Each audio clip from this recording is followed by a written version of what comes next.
20 సంవత్సరాల వయసులో హోమ్‌లెస్‌గా ఉన్న హిట్లర్ జర్మనీ డిక్టేటర్‌గా ఎలా ఎదిగాడు?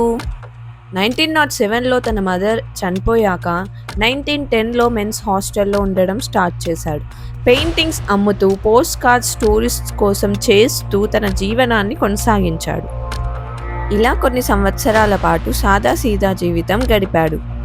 1914లో జర్మనీ రష్యా పైన వార్ డిక్లేర్ చేసింది.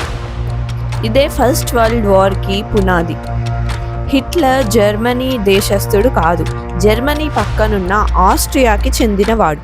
కానీ వాలంటీర్‌గా జర్మనీ ఆర్మీలో సోల్జర్‌గా చేరాడు. 1914లో స్టార్ట్ అయిన వరల్డ్ వార్ 1918 వరకు జరిగింది. వార్ ఆగిపోవడం హిట్లర్‌కి ఇష్టం లేదు. ఎందుకంటే తనకి ఒక లైవ్లీహుడ్‌ని చూపించింది, తనకి ఫుడ్ పెడుతుంది, తన లైఫ్‌కి ఒక పర్పస్‌ని వార్ ఇస్తుంది అనుకుంటాడు. 1919లో మునిచ్ రెవల్యూషన్ స్టార్ట్ అయింది. గవర్నమెంట్‌కి అనుకూలంగా ప్రచారం చేయడానికి హిట్లర్‌ని తీసుకున్నారు. అలా Hitler national socialist German workers పార్టీలో మెల్లిమెల్లిగా లీడర్‌గా ఎదిగాడు. ఆ తర్వాత పార్టీని స్ట్రాంగ్ చేయడానికి ఓన్ న్యూస్ పేపర్‌ని పెట్టాడు. పారామిలిటరీ వింగ్‌ని కూడా ఏర్పాటు చేశాడు.